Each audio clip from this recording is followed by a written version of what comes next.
Hi, Chris. That's me. I got to rename myself. Oh, okay. Hi. Let's see. I do too.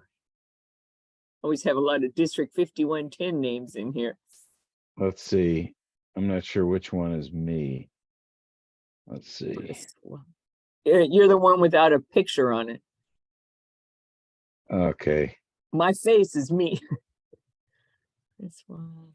I couldn't get the link to work, so I went in through the back door. Oh, well, that always works. Well, now that we got the password thing, that two-factor authentication working, it didn't I couldn't get in. Better let everybody else in. Let's see. Admit all. Angela Lopez, our speaker. Did you meet her at Pets? No, good morning, Angela. PDG Bill Greil. I saw you. I didn't get a chance to introduce myself to you. Sorry. Good morning, Steve, Rose, Pat. Or actually, your name is Pat's iPad. Yeah.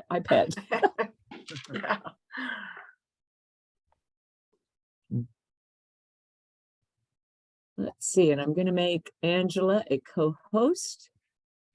Oops.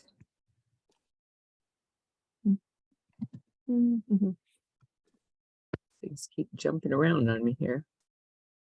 I'm gonna move. I got too much sunlight over here on the Oregon coast. Oh, darn. I'm going to reclaim the host, Bill. You must have upstaged me. Oh, I don't know how I did that. Yeah, do it. I don't know. You just got more No, clout than I do. No, I'm a who's he? Just so I can make Angela a co-host. There we go. Yes. All right, Angela will be able to share slides or what have you. I'm blatantly promoting the new satellite that is being chartered tonight in my background. Very excited about that. Putting all the packets together this morning, and my kitchen looks like an assembly line. Janice coming from bookings.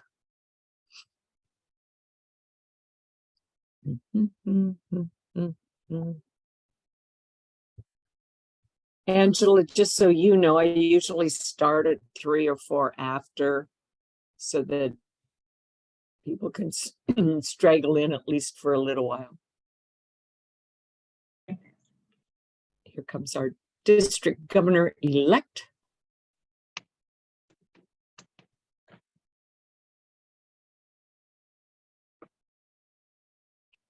And Chris, make sure I have the right microphone on, right? You can hear me well? Can everybody hear Angela? A little bit of an echo. Yeah, unfortunately, that's the room I'm in. Are you in Chicago? Are you in Evanston, Angela? Actually, I'm still in Seattle. Okay. I had never been to Seattle before, so I decided to stay on for a couple extra days to explore. And right now, I'm just in a wee workspace, and it's just a little echoey in here. But originally, I'm from Chicagoland, but I live in Phoenix right now. So if I were working from home like I normally do, I'd be in Phoenix. Well, I'm a Deerfield High School, just north of the mothership graduate, Nice. and an Arizona State alum. So you and I've got some things in common. All right. Yeah, I went to Warren Township High School in Gurnee. Okay. Yeah.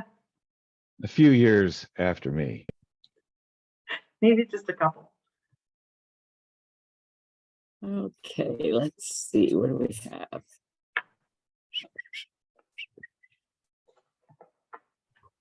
Okay. 2 minutes. How many were you at Pat's? I know, Janice, you were. Who else did I see? Yeah, Pat was there. Bill? Of course, Jim was there. Of course, Bill was there. What, Jim? I don't know why I was there, but I was. You were there and you were inspiring and had a great hospitality suite with all your cries, spirit. And I say spirit as a double entendre. I really enjoyed the hospitality suites at Southwest Pets. Of course, they did the same themes. The Hawaii was there, so there's a lot of pineapple stuff, a lot of Mai Tais, that sort of thing. Then Pulled the pork. Arizona districts, of course, were Wild West and have a lot of cacti and cowboys and things. But then I go up to Pacific Northwest and I'm eating moose sausage. I know it, wasn't it? And smoked salmon Yeah, at the it's delicious. Alaska one. They had a jalapeno moose sausage of some sort. It was really good. They had this ghost pepper vodka lemonade, and I'm not a huge fan of spicy things. And the first sip I took, it wasn't too spicy, but I got halfway through the cup and I couldn't take. I was like, oh my gosh, I'm burning alive. Okay, one more minute. The tip jar in our hospitality suite raised $261 for polio and $10 Canadian. All right. I got to figure out how to get the Canadian changed to America so I can get it all sent to RI.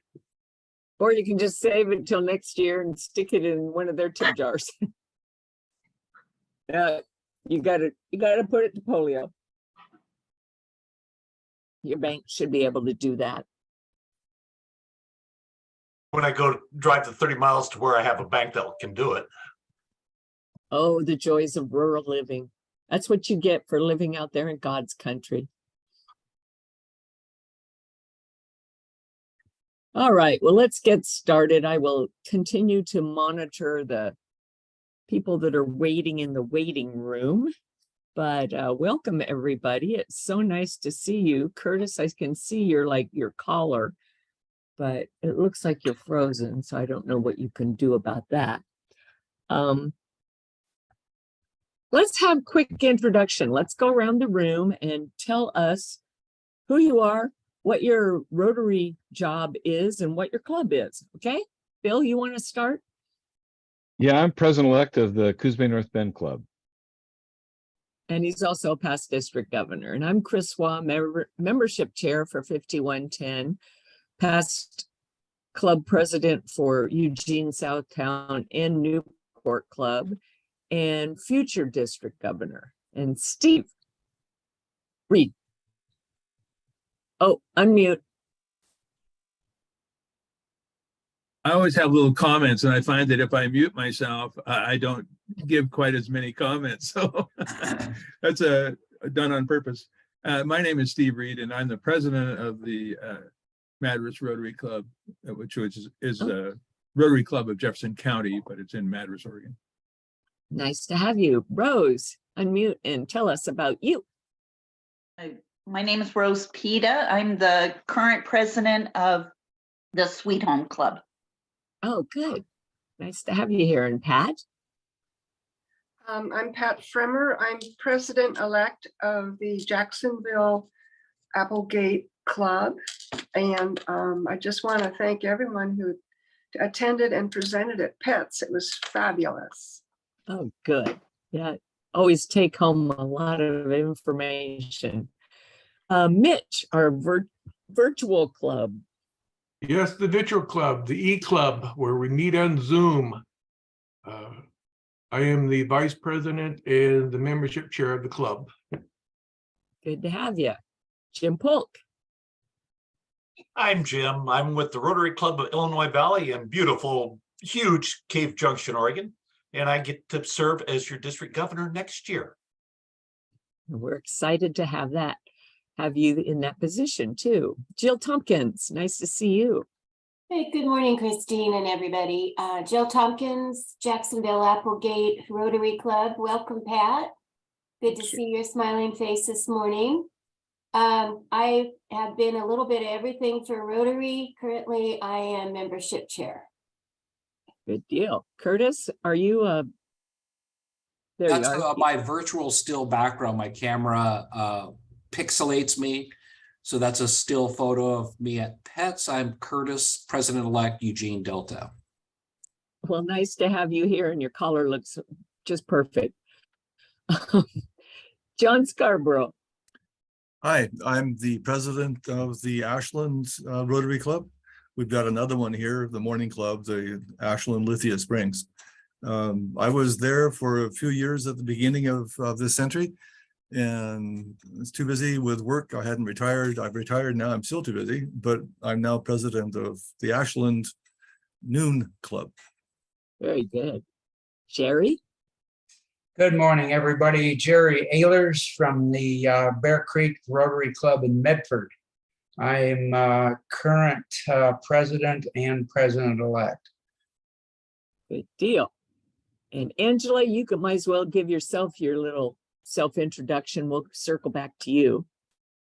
Fantastic. My name's Angela Lopez. I work for Rotary International. I'm the regional membership officer for zones 26 and 27, what they call the Big West, which is New Mexico through Montana, over up Vancouver Island, but not Vancouver, and all the way to Maine. I am a Rotarian. I've been a Rotarian for about 6 years with Phoenix Rotary 100, and I'm the immediate past president, actually. Good deal. Lots of Rotary background in this room. Peggy, want to unmute and tell us about yourself? I am a membership chair. First, good morning, everybody. I am membership chair of the Thursday Corvallis Club, the Greater Corvallis Club, the old one. And I've just been a member here for just about 2 years, year and a half. Well, good for you for stepping in. Janice. Janice, my name is Janice. Janice, and I know that. I know, but it's one of those names that is consistently mispronounced. I am current sitting president of the Brookings Harbor Rotary Club and president-elect, and I was blessed to go to Pets and very excited about everything I learned. I was able to talk with Angela a little bit, and she helped me get some stuff organized in my head, and I really appreciate that. And I remember meeting a lot of you, and Jim, you were there because you needed to help me. Good deal. It was great to see people in person after so many years of virtual. I mean, virtual is great. It's a very handy tool. But before we get started, I have to make a plug. And it's not about our new satellite that's chartering tonight, that the picture's behind me, but there was a little mini plug. But on March 18th and 19th, we are holding another live Rotary Leadership Institute. It's going to take place in Bend. The cost is $130, which includes the registration, all the materials, and all your meals. So see if you can be there. You can register on DACDB by going to the district tab, clicking calendar, and go down into March 18th, 19th. Bill, did I miss anything? Not a darn thing. We have 10 Rotarians registered as of today, so there's still room. I've got some more people I'm going to round up. It's a wonderful bird's eye view of what Rotary is and what Rotary does and your leadership role in it. So it's a more personal version of what you may have missed at Pets if you didn't go. So please come and join us. Now, let's get on to the main feature of today's program. I met Angela. I can't even remember where. I get online and find all these people. But Angela Lopez is the regional membership officer for zones 26 and 27. As she said, she was the first Latina president of Arizona's largest club. Watch me if I make stuff up. It's my district's largest club. Her district's largest club. And that's kind of unusual, says something about DEI when you consider that the percentage of Latino Hispanic people are, like 50% of the state. So very and she's young. She's a millennial, right? And her background is in fundraising, nonprofit fundraising. And so I thought, well, that's an interesting blend, because now she's in the world of membership for Rotary. So I asked her for a sizzly title for today's presentation, because, you know, like fundraising 101 doesn't sizzle, doesn't make you just burn and with desire to sign up and come to the forum. So she said, well, how about let's see, attracting and retaining members by asking them for money. And I thought, well, people are either going to want to come and see what she has to say from her background or see how wrong that can be. So anyway, with that, I will turn it over to Angela. You're able to share your screen if you want. And I guarantee you, she has some ways that, yes, indeed, you can do that. Awesome. Thanks so much for that introduction. I actually got introduced to Rotary through the Youth Exchange Program in 2003, 2004. I went to Denmark for an entire year of high school, my junior year. And then I came back and did RILA and did all the things, and then worked with Rotary clubs when I was in the Peace Corps. I was originally a teacher. I taught Spanish, and then I taught English in the Peace Corps. Worked with local Rotary clubs to get them connected to small projects in these small towns in Colombia where I was. And then when I came back to the United States, I moved to Phoenix. And that is when I finally joined the Rotary Club. And then for the past 6 years, I've worked in fundraising, where I also got my master's at Arizona State University in nonprofit leadership and management. So it's like an MBA, but for nonprofits. And my final project was actually about membership organizations and researching them, what's working well and what's not working well, and all the various models, not just through Rotary, but through lots of different membership organizations to see what was working. So I was always really interested in this topic. And when they had this job to work remotely from Phoenix, I jumped on it real quick. So I'm living the dream, so to speak, right now. So I will share my screen. I have a little presentation here. Let's go back to my first page. Go and present. Can everybody see my PowerPoint presentation? Okay, there's a couple of questions that I'm going to ask. Yeah, I promise I don't have 70 slides. There's going to be a couple of questions that I'm going to ask throughout this, and I hope that when you guys answer, if you guys can answer in the chat, and then I will read out loud, because I only have about 15 minutes. And so I wanted to talk a little bit about gaining members by asking them for money. And I know that fundraising is not everybody's favorite thing to do. So to start out, I wanted to ask you guys a question. You've invited people to Rotary. I'm assuming you've invited people to Rotary. And if they've said no, what was their reason? I'm sure you've invited a ton of people. So in the chat, tell me some of the reasons people give or have given you specifically, or that you've heard, as to why they don't want to join. Not enough time. They can't afford it. They're too busy.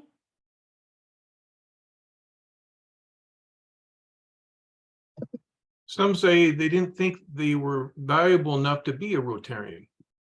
Okay, so they thought they weren't valuable enough. They say that it's not for me at this time, that they're busy with other stuff, that they don't like the club, that they meet too early. I don't know about those 6:30 a.m. clubs, guys. It's for old people. All right, keep them coming. I'm going to focus on this one because it's actually popped up a couple of times. Not enough time, too busy.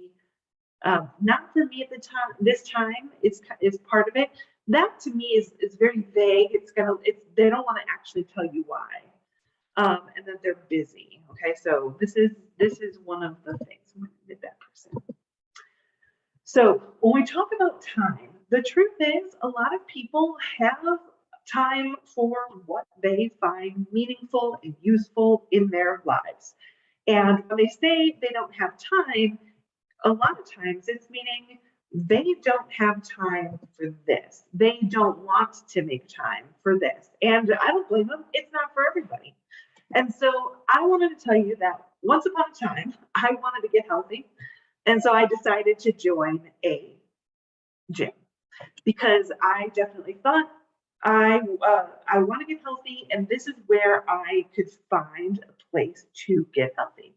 And it was the gym, and I chose LA Fitness because look at the schedule. The schedule is so awesome. I could do Zumba classes before, after work. I could go into the pool. I could learn how to do yoga and get better at stretching. But the problem with joining the gym is that I actually have to go to the gym. So, and so 6 years later, I'm sitting here and I'm saying, you know, I'm really not getting a lot out of that gym membership. And I don't really have time to go to the gym. And so is the gym what's right for me? Even though the gym is the place where I can achieve my goal of wanting to get healthier, is this really where I would be able to do it? Here is the July calendar of just my Rotary volunteer activities last year. And so if my club was lucky enough that when people say, I want to give back to the world, I want to do something good in my community, that they think Rotary Club, we're already one step ahead. But when they say that they don't have time, well, it's because they don't want to make time. I don't have time to go to the gym. Well, of course I don't. Look at my Rotary schedule. And I still have a full-time job. So we want to make sure that people are feeling connected with the things that they're doing here in the club so that they feel like they can achieve their goals through the club. And so I want to tell you a little story about Youth Exchange and how we could raise money for them. So there is a Youth Exchange student or a kid in your town who really wants to go in Youth Exchange. And it's a little bit of a different case because normally the kids have the burden, or the families take on that burden of paying for the plane ticket, the application fee to be able to send them. But this kid has already participated in RILA, and man, they're so smart. They're so outgoing. They're just one of these kids where you're just like, man, they're going to go so far. And they really wanted to go on Youth Exchange, and you really want to send them on Youth Exchange. But their parents just don't have money for the plane ticket, and they need $2,000. And so what's happened now is that your club is kind of small, and you've already really stepped up to the plate on a lot of things. You've given a lot of money to a lot of different things, and your club can really only give about $1,000 to help with the plane ticket, and you want to help fundraise this other $1,000. You work at a company, and there's about 25 people who work there. And you come into one of the staff meetings and say, hey, everybody, I've worked here for 10, 15, 20 years. I know you all. I know I've invited you a lot to Rotary meetings, and maybe it's not for you, and I know you're saying you don't have time, but I just really want to tell you about this kid who I really, really want to send on this Youth Exchange. And this is a little bit about our Youth Exchange program. It's an entire year, and once they're there, they'll have a lot of their expenses picked up by the club that is hosting them. They'll get an allowance and all these things, but they just need to get there, and they are so motivated, and they're going to go so far. And if I could just raise $1,000, if I could get some people in here to give me $50 a piece, we could raise this $1,000, and this kid is going to have this life-changing experience. And so these people who've known you for a really long time, and they've said no to your Rotary invitations like a million times, decide, well, you know what, I know that person, and I'm gonna give them $50 because I know that they're really passionate about this. So you raise that $1,000 in that day, and you're super happy because it was not from your club, it was from an outside source, which is the dream. And you go and you pay for this kid to go on their Youth Exchange, and they have an amazing time. And at Rotary meetings, you get little updates about the kid, and then when they come home, they give another presentation. And then when it comes to next year, you've decided that helping kids who would normally not have access to this program because they can't pay for these plane tickets is where you really want to focus your effort and say, now you need another $1,000. And you come back to your group and you say, I need some more money. It's exchange student time again. And people are a little bit more reluctant. Maybe you don't even want to ask because you're asking them again for money. But people are maybe a little more reluctant, and only 5, instead of 25, give you $50. What could you have done? And again, let's do this in the chat and I'll read it out loud for the recording. What could you have done between the first time you asked for that money and the second time you asked for that money to make sure that those 20 people were going to be excited to give you another $50? Let's see here. You could have given reports, you could have given them updates, telling stories, emphasizing the why, having updates. What kind of updates? Building a prospect list with recaps, okay, keeping track of the people who actually gave you the money.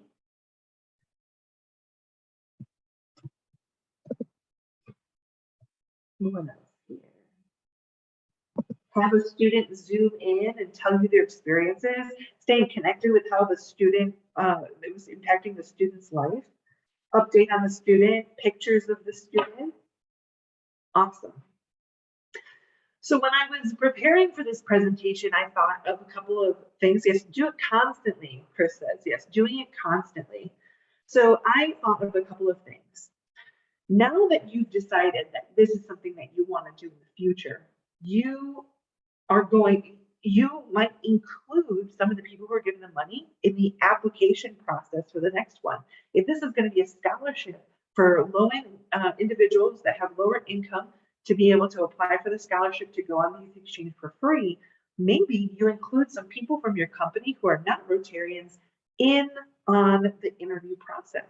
Maybe you ask them saying, hey, I know you don't have a lot of time for this or to be a part of Rotary, but hey, your kid goes to this school, or at your church, could you post this? Can you go and let's spread the word? So they feel like they're getting involved in a way that's not just giving money, but they are invested in this because they give money. They helped change this kid's life. You could, of course, exactly what you're saying here, you've got all the updates that you're giving on the student throughout the year. Maybe you send a little email whenever you get a picture, you send it out in your Teams chat to all the people who gave. You say, hey, you know, she's in Denmark and she's having all these fun things and look at all the stuff that she's doing. And then how many people have invited somebody to a Rotary meeting and they didn't quite get it? They didn't quite understand why you guys met for lunch and what the speaker was about. And they're just really disconnected. They're saying, I don't really understand why I'm going to this meeting every week. But maybe now they've given money and you're inviting them to the Rotary meeting where the student has just come back from their year. And now they have the opportunity to actually see what their money did. And when what people want, most people, I really can't convince somebody to join Rotary if they just don't like community service. If they just don't like it, then there's just nothing I can do. I'll be like, okay, well, if that's really your answer, I'm going to leave you alone. But people have a tendency to want to give back. They don't necessarily know how to give back. They think it's going to take a lot of time. But I'm telling you that with your $50 combined with everybody's $50 is going to make a huge impact on this kid's life. And I have to show you that that's exactly what it did. And so I'm bringing them back to the meeting and I'm showing them exactly what their money did. And maybe they are just really excited with the fact that they were able to do this. And then you say, hey, you know, I know that you really can't join, but I'd love to have you at these interviews, or I'd love to have you at this other meeting when we're talking about another youth services related activity. And then you're able to really start connecting them. And once they start making connections, they start to make friends. Because also when you bring somebody in from the very beginning and they become a member, now where are they going? What are they doing? What connections are they feeling? You have to build those connections. And asking people for money when it's not using any of their time is a great way to build that connection if you build that connection. So you really can't just ask for money and let it go. And so there's a couple of final thoughts about this. And that is, you really have to connect with people and learn their passion. So in this scenario, everybody was really excited about this kid because you were really excited about this kid. But maybe there's really a couple people at your company that you know really love youth services type stuff. And those are the people maybe you're going to ask about youth services related stuff. And maybe over here you have people who are really passionate about homelessness. You hear them talking about it all the time around the water coolers. They say, they're talking about politics and how tough it is around the city these days, or they hear about the homelessness population. I know that this is happening in Portland, it's happening in Phoenix, it's happening in Los Angeles. We see more tents going around, and people hear people talking about it all the time. Well, this weekend you're going to go out and you're going to give water, or you're going to provide some services. And so now you're going to be collecting either money, or you're going to be collecting water, or you're going to be collecting something at the office so that you can go out and do that. And then, you're also going to invite them out to go and do it with you. Maybe they still don't have time. That's the number one thing. But like, if you can give me like $20, then I'm going to be able to get 10 cases of water from Costco, or maybe 6 cases of water from Costco now. So I'm going to be able to go and get this much water, and then I'm going to take pictures and show you, like, thank you so much for your $20, because look at all these people who are able to get water. In Phoenix, it gets really hot, and passing out water is like a huge thing that we do. So you've connected people with people, and you've learned their passions, and you know who gave to what campaign, so to speak. So when people say they don't like asking for money, there's so much that goes into asking for money that isn't about the actual ask for money. And if people truly hated fundraising, I would hear them saying, I hate keeping track of data, because that is 90% of fundraising, is remembering who gave what for what. Who gave what for what. This person really likes to give in-kind stuff, and they're always bringing those plastic bags, and they're always bringing their leftover toiletry items, and they're always bringing their extra clothes. And these people over here, they love writing checks, and I'm going to ask them for checks, and I know that these people love writing checks for kids, and these people love writing checks for homeless people, and these people love writing checks for international projects. And I'm going to go back to them specifically and connect them with what they love to do. And in terms of data, sorry, I was checking on the chat, too far. And in terms of data, I'm always really encouraging clubs to keep data in a shared cloud server. And so maybe your data is on DeckDB, maybe your data is in Club Runner, maybe your data is on My Rotary, and maybe you're using an Excel spreadsheet, but that Excel spreadsheet is not on your personal computer. That Excel spreadsheet is part of a Google Sheets, Google Doc, where other people have access to this information, but who give to what, when. In my club, we have a speech contest that we do every single year. And 10 years ago, we had donors sponsor sponsor it. But who are they, and what did they give? And has anybody followed up with them? It just hasn't happened. And they were just friends of the person putting on the organization, putting on the event. And that person didn't connect the people with what was actually being achieved, that these kids were winning a $5,000 scholarship. Where are the kids? That's another thing you really need to keep track of. Where are the kids that are participating in your program? What are the nonprofits doing where you're writing them a check? What is the impact that you had over time, so that you can tell the story to your club members, and so you can tell the club story to people on the outside as well. And so when you go to ask that money, you can say, I know exactly where this money is going to go, and I know exactly what it's going to do. And when it's done, I'm going to tell you about it. I'm going to get excited because I am so happy that you helped, and I'm so happy that you gave money. So when you show people what it means to be a person of action, that is going to be where the connection is.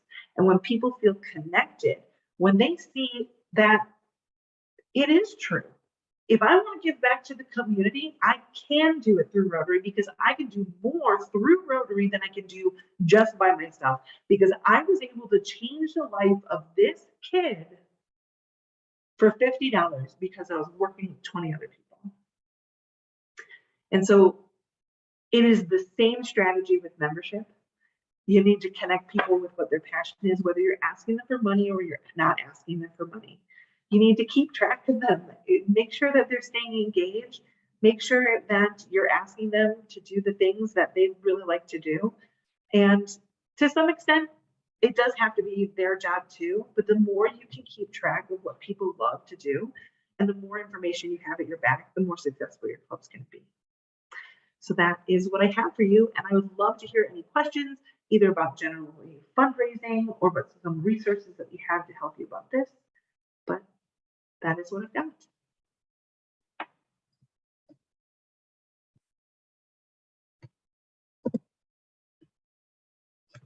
Angela, Mitch, what attracted you to Rotary? The subject you just talked about? So I was a youth exchange student. So I was a youth exchange student in 2003, 2004. I got to go to Denmark for an entire year. And I'm a little bit of a black sheep in that that sort of hokey fun that was always Rotary, I loved. I just loved it through and through. When I got to my club, I have a club of about 140 members. When I joined, it had about 190 members. And so I've been working for about 4 years to try and stop that from continuing. This is the first year we've gone up. We hit a low of 134 from about 400 members that we used to have. And so it was really, really tough to stop that ball from rolling. But when I got into my club, one of the things that I love is that I could dabble in everything. I've always felt this intense desire to give back through Rotary because Rotary had such an impact on my life.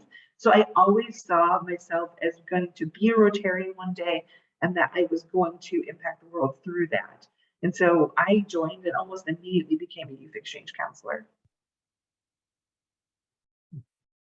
And we all have our Rotary stories of why we got involved and what our Rotary moment was.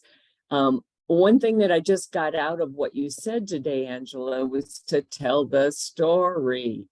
Sometimes we think fundraising is this separate event that goes on in our club that has a beginning and an end. And if we look at it that way, no wonder it's hard to go back and ask again. But if we continue that story, if we continue to touch bases with people and tell what's going on now, here's the latest, let them feel in on that whole process, because it's the reason. There was a lot of talk at PETS about Simon Sinek and first and answer why. And if we keep the why in the front of our heads, that's a huge start to telling the story and keeping that story alive. But I'm not the program. Let's go around the room and anybody want to unmute and ask Angela or each other what anything about what your fundraising challenges have been, and let's talk about them. So actually, Curtis has a question right here in the chat. Okay, and asks, thank you. What were my key initiatives to increase membership? And so on a big scale, Rotary International wise, everybody's on a spectrum in their membership journey. And some people are like, we're pretty good. We're running steady. So like, how do we just improve? And and some people are like, where do I even start?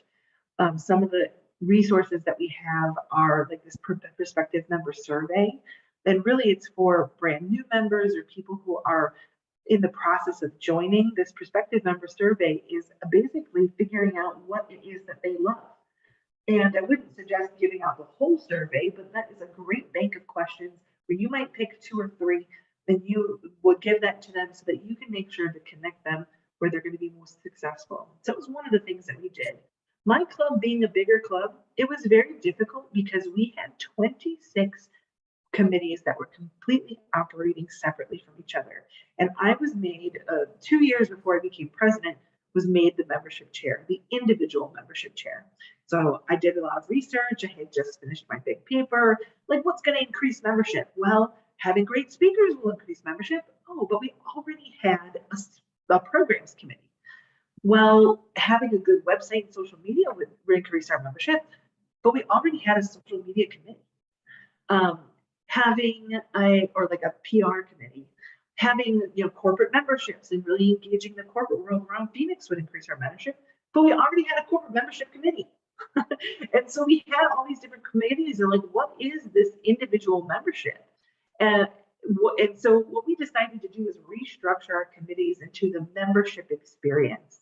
And so we had diversity, equity, inclusion, we had programs, we had corporate membership, we had PR, all of these things were underneath the membership chair, who now the president only had to communicate with the membership chair, so then they were all working together on the same thing. So programs was sending blurbs to the PR committee who was getting it on the website, and it all just flowed a lot better.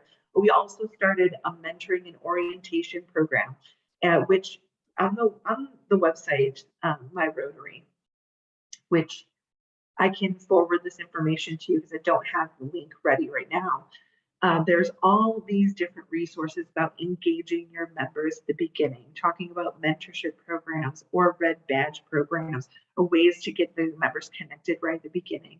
And that was something that was huge. We used to run one Rotary College every single year. And it was really just one whole day where people would be there. And now we run a 5-month series on Wednesday nights where people can come each month to hear about a topic. And it kind of never ends. It's nothing ever happens in the summer in Phoenix. So we've got 5 months of Rotary College activities, a couple months break, then another 5 months of Rotary College activities. And it is a cohort model, but it's every 6 months. And they put on an event together as well. So those are some of the things that we did. But I can't stress enough that it's not one thing and it can't be done in just 6 months. So if you come into your presidential year, if you're talking about this year, that we're going to do a mentor program, and you have this mentor program and you've started it and you're looking at the numbers and the numbers have increased, you can't be like, whoop, the mentor program didn't work. No, we need the mentor program, and let's try Rotary College, and let's try this other thing, and let's try this thing. And I'm telling you, it took me about 4 years, and I say me, but I'm really talking about this huge team of people, from the president to the membership chairs and all the subcommittee chairs, to start adding on lots of little things. And it is just, we're just now starting to see the fruits of all the things coming together. So Rotary is nimble like a Titanic. Well, it's built together. It doesn't turn on a dime, right? You know, you have to plant these seeds and yes, fertilize them and cultivate them and truly keep trying. Just turn on a dime either, because that scares people. When people don't like change, you have to accept that the people that do attend are very valuable, and it is valuable to do the things that they still really enjoy doing. And so when you're turning the ship slowly, it's introducing little things little by little, so that you don't alienate the members that you have, but you're also doing things that are attracting new people as well.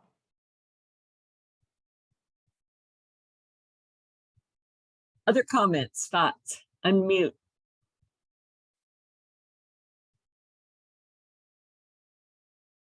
Bringing members in by asking for money. What's counterintuitive? What works? We, an E-Club, because we're worldwide membership, we've had our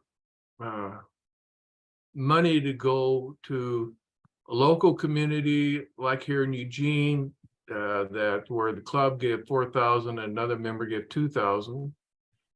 We've been in another country down south we're working with kids in their education and development.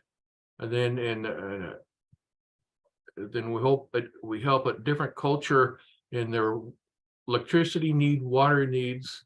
And so we have a variety of those types of projects for people they can join to feel like you just said, Angela, be valuable. And there's these different projects we got involved in. So it may not be in your backyard, but we got some in the country, away from another state, or in different things like that. That has helped us. Yeah. It's hard to feel super connected with international projects. If you're giving to the Red Cross, or you give to, not to disparage them, they provide a huge service. But if I were to give $1,000 to the Red Cross, I would get a letter and that would say thank you and a very general sense of where that money went. But when things started to happen in Ukraine and we started raising money in Ukraine, people really wanted to help. They had this intense desire to help. And I went to non-Rotarians saying, I know exactly where this is going to go. It's going to shelter boxes. It's going to, food and water. This is going straight to the Rotary Club of blank. And they're going to be able to apply for this money to help with things that are on the ground. And there's just this trust that I have with other Rotarians where I don't just take my money, just take my money. And these other people around who they were considering giving to this organization or that organization, but they really didn't know, is this money really going to make it there?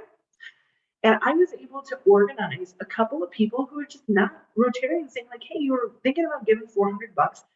Please consider giving it to the Rotary Foundation. And even though they gave to the Rotary Foundation, and it's not my responsibility to follow up with them, and I know the Rotary Foundation did, as I heard stories about what we were doing in Ukraine and the fact that we had raised $15 million, now I'm going back to those non-Rotarians being look what you did. You helped my club buy 4 shelter boxes, or you helped Rotary International provide these grants over there. And look at these videos and these pictures of these people being helped the money that you gave. Not everybody has money. Just like there are truly people out there that do not have time for Rotary. But most people do have money, and most people do have time for things that they find really, really valuable in their lives. If you can show them that the value is here, then it's totally possible to connect them that way. Our club has a hospital box project that we've been doing for years, and we get donated ex-dated hospital supplies that, not medicine, but like an IV tube that might be past its use date, but it's still a perfectly good tube.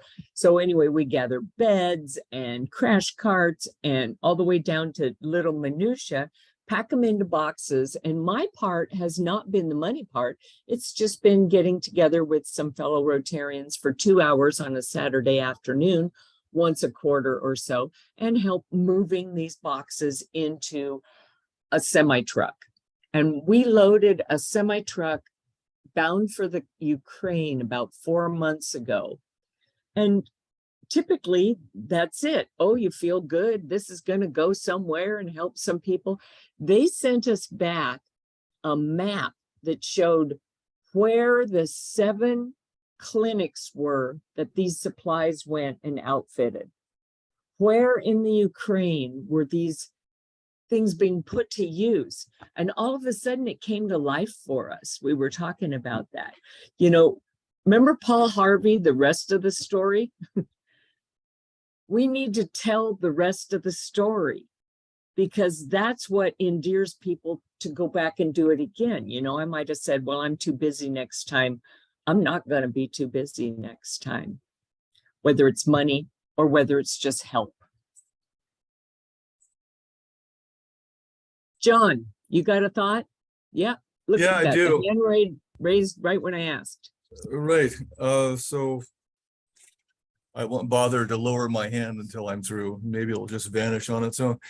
That personal touch, I think, is what that makes a big difference. That's what I've seen here in Ashland. That's what I see The personal touch there is somebody went out and figured out where's all this going. The people who gave money to support this project, no doubt would like to know. And so if you get a letter, if you get email from someone who has done something with your money and is telling you about it, you don't feel connected, you are connected.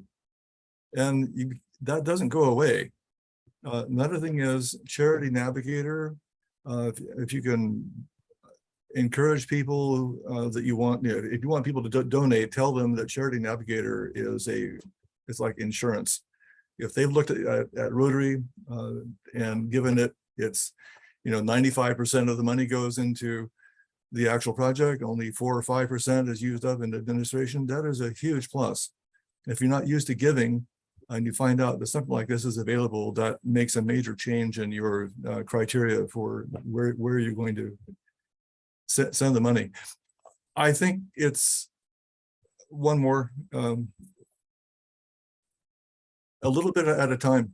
So you're working with a huge area from Montana down to, where was it, Mexico? Anyway. New Mexico, and then out to Hawaii. Yeah. Full west. So instead of trying to hit everybody at once, if you can work from piece to piece to piece, word travels. Rotarians themselves will do that broadcasting themselves. When I know when you're trying to address a large audience, you want to hit everybody equally. It doesn't work well that way. Address yourself to a small group. Okay, I'm done.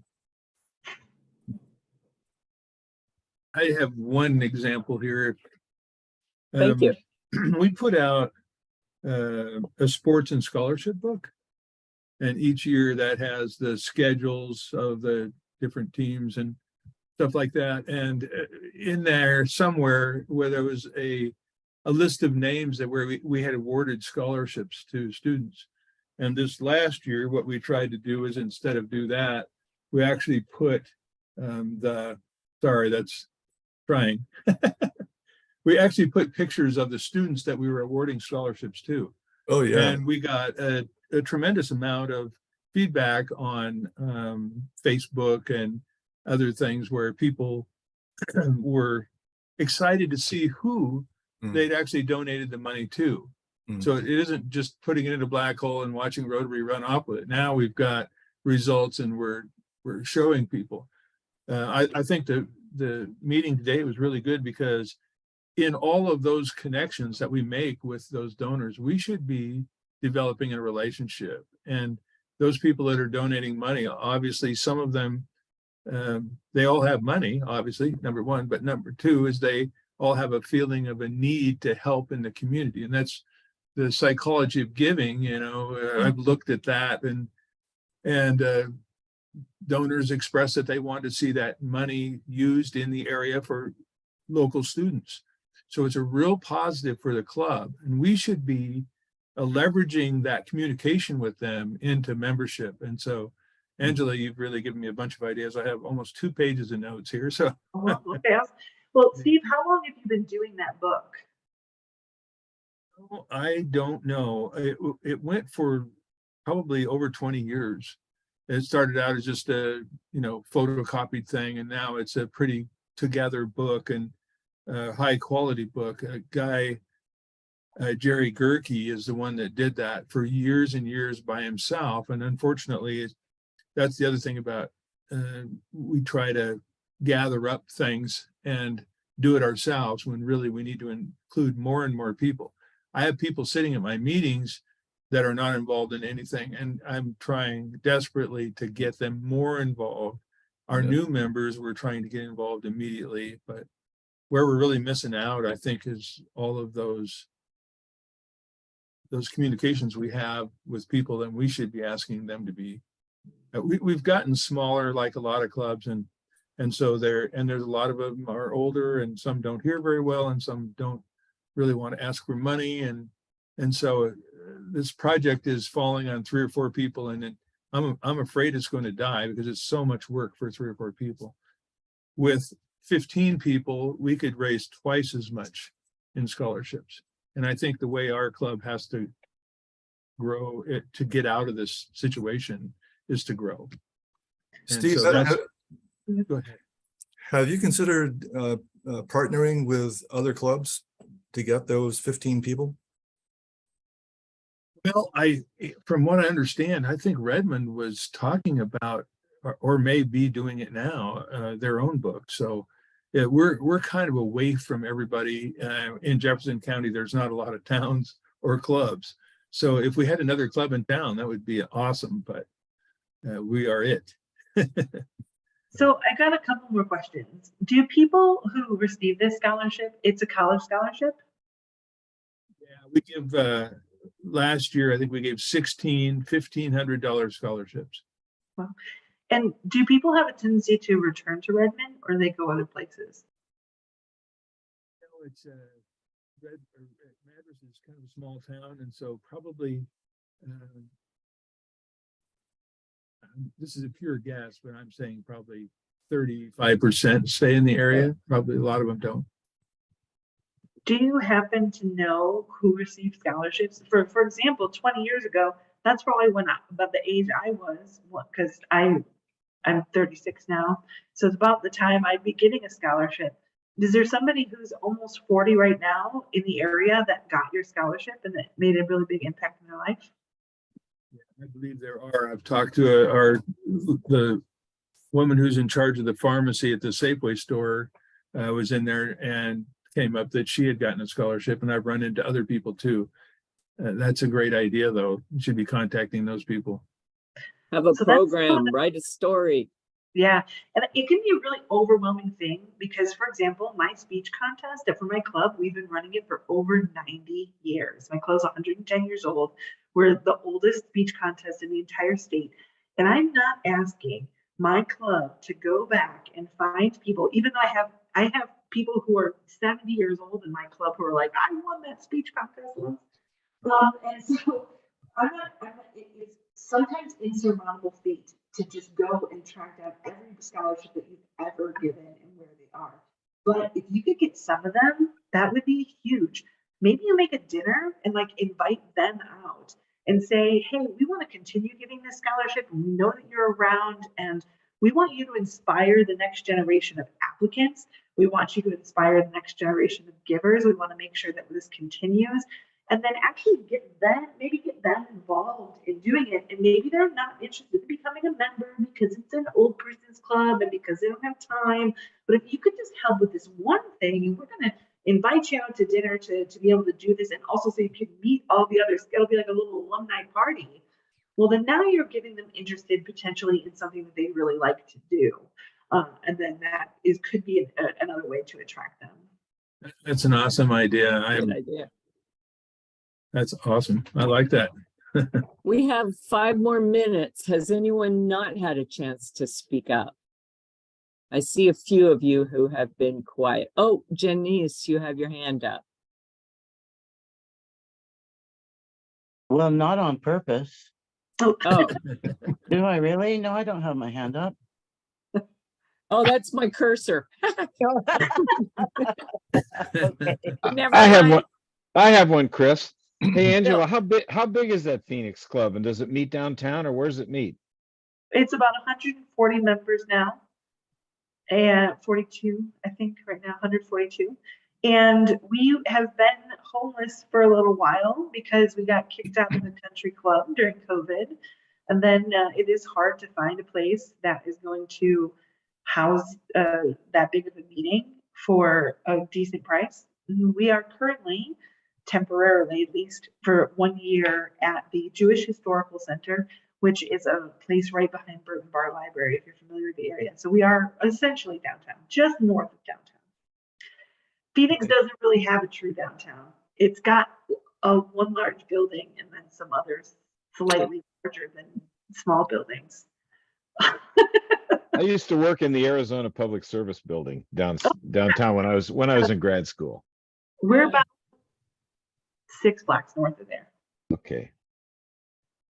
Other comments about attracting and retaining. I think that, if we tell our story well enough, it not only makes the ask easier, but it it attracts people to it because they want to be a part of helping, whether it's the scholarship or what's going on in Ukraine or what's going on with the homeless down the street from where you work. So people want to be able to help. Rotary's the vehicle to do that. And then it can also help us retain the members we already have and reinvigorate them, like when we bring back a scholarship recipient. And it's, you know, this is just one person that got a scholarship, and look what that person's done with their lives. And you made that difference.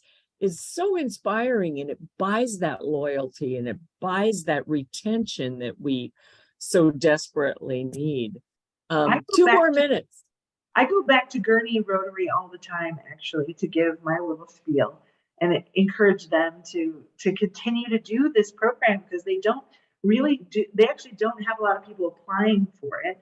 And they don't do a lot of work to go out and do it, but I always have an exchange student a year after I come back and speak. And so I should really go every year. But, you know, I was not a great student. Rotary allowed me to have this opportunity. I mean, I was objectively pretty dumb. I was on top of Vesuvius saying, oh my God, is this a volcano? You know, I was in Sistine Chapel looking up saying, oh, that painting's here. You know, I got this opportunity where I was a smart person. I had the capability of learning, but I just didn't understand why it was really important until I got a chance to go on youth exchange. And then I want to learn all the things and realized I was actually really good at learning foreign languages. So I studied abroad again in China in college. And then I joined the United States Peace Corps, and I was in Colombia for 3 years.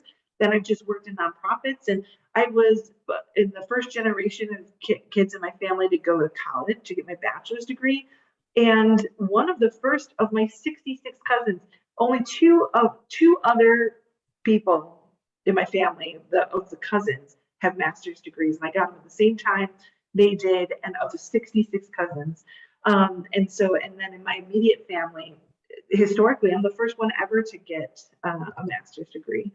And so it's just been such a leg up. And it was all because Rotary allowed me to discover why it was worth learning history and traveling. And so I thank you to pay to Rotary. And that's why I'm here. Well, you know, we think about the difference we make in a kid's life, say through a scholarship, what a difference that kid makes in the world. And that's what Rotary is all about. We are out of time. I want to thank you guys for coming. I got another really fun program next month that I just have to get them to commit, but you know me, we'll do that. Angela, if you can send any of those links for those other resources you spoke about, I will send them out tomorrow morning. So if you can send them out this afternoon sometime, that would be awesome. I know you got to go to Space Needle and all that other stuff, but Seattle's got a lot to show you. Thanks you guys for coming. Really appreciate working with you. This District 5110 is just, you know, like we're pretty amazing, you got to admit. Go back and conquer. Thanks, Thank you, Chris. Christina. Bye-bye. Bye, y'all. Bye, y'all. Thanks. Bye. Bye. I gotta save the chat. There. Thank you so much. Bye, Steve. Okay, show and folder. Bye.